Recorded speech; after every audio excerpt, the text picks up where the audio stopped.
बात करेंगे Lord Ripon की। लॉर्ड लिटन की बात हो गई, लॉर्ड रिपन की 1880 से 1884। लॉर्ड रिपन को भारत का उद्धारक भी कहा जाता है और स्थानीय स्वशासन का जनक भी कहा जाता है। ये लॉर्ड रिपन साहब हैं, देखिए पूरा दाढ़ी वाड़ी बढ़ा के, बड़े ही अच्छे व्यक्ति थे। भारत के लिए जो अच्छे वायसराय की सूची है उनमें एक ये भी आते हैं और ये टॉप के लिस्ट में ही है।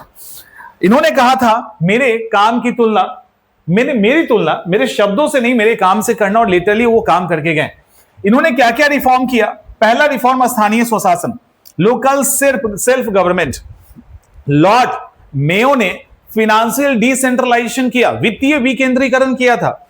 वो एक आधार बना था स्थानीय स्वशासन का, क्योंकि वहां पे फाइनेंशियल डिसेंट्रलाइजेशन कर दिया गया, उसका विकेंद्रीकरण कर दिया, इन्होंने सरकार का कर दिया और इस तरह से स्थानीय स्वशासन की नींव रखी। इसलिए इनको फादर ऑफ लोकल गवर्नेंस भी कहा जाता है। दूसरा, वर्नाकुलर प्रेस एक्ट। ये वर्नाकुलर प्रेस एक्ट क्या था?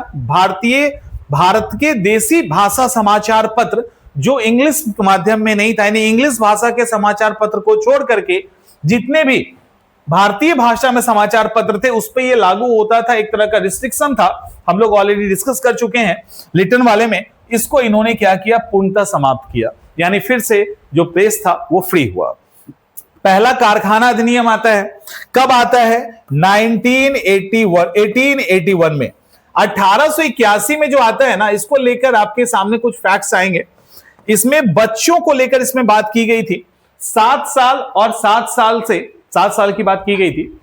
देखो, बच्चों पे यह बात किया गया कि उसके काम के घंटे को लिमिट किया गया, उनके लिए छुट्टी की बात की गई थी। तो फर्स्ट फैक्ट्री एक्ट में बच्चों से रिलेटेड प्रोविजन था, यह बात ध्यान रखिएगा। उसके बाद नियमित जनगणना की शुरुआत हुई, सेंसस रेगुलर होने लगा। लॉर्ड मेयो के टाइम में हुआ था लेकिन कंटिन्यू नहीं हुआ। लॉर्ड रिपन के टाइम में 1881 से यह कंटिन्यू हर 10 साल पे होने लगा। तो जनगणना कंटिन्यू, नियमित जनगणना की शुरुआत इनके टाइम में हुई थी। इल्बर्ट बिल विवाद, यहां पे थोड़ा सा हम लोग रुकेंगे। इल्बर्ट बिल विवाद 1883 में आया था। ये वो बिल था, समझो ये वो बिल था जो लिटरली लॉर्ड रिपन को साबित करता है कि ये भारत के वेल विशर थे। इल्बर्ट बिल विवाद क्या था? इल्बर्ट साहब को बोला गया एक बिल बनाओ। बिल में यह कहा गया कि क्योंकि जुडिशरी के लेवल पे एक डिस्क्रिमिनेशन था भारतीय और अंग्रेजी जज के बीच में। यह भेदभाव क्या था, डिस्क्रिमिनेशन क्या था कि यदि कोई केस है और केस में ए और बी दो पक्ष है, ए और बी यदि दोनों इंडियन है तब तो कोई बात नहीं, कोई भी जज है वो मुकदमा सुन लेगा, यूरोपीय हो या भारतीय हो। लेकिन एक पक्ष ए या बी में अगर यूरोपीय है यानी गोरा है, उसका मुकदमा भारतीय जज नहीं सुनेंगे। अब ये क्या था? एक भेदभाव था और इस भेदभाव को इल्बर्ट साहब हटाना चाहते थे, रिपन साहब हटाना चाहते थे।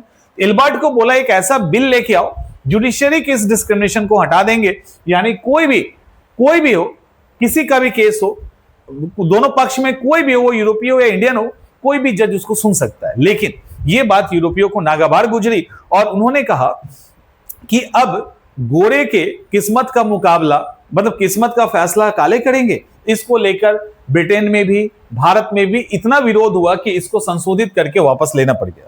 तो एक ये था जो इंडियन के मुंह पे तमाचा भी था और इंडियन के राष्ट्रीयता को मजबूत करने में इसका एक बहुत बड़ा हाथ है, इल्बर्ट बिल का। तो ये क्लियर हो गया। इसके बाद हंटर आयोग। हंटर आयोग कब आया? 1882 में। 1882 में लाया गया, इन्हीं के टाइम में आया था, हंटर की अध्यक्षता में आया था। और ये हंटर आयोग का मकसद ये था कि प्राथमिक और माध्यमिक शिक्षा में सुधार लाना। तो ये रिपन के टाइम में ये सारी चीजें हुई थी। दैट्स इट, इतना ही है। अब हम लोग आगे चलते हैं।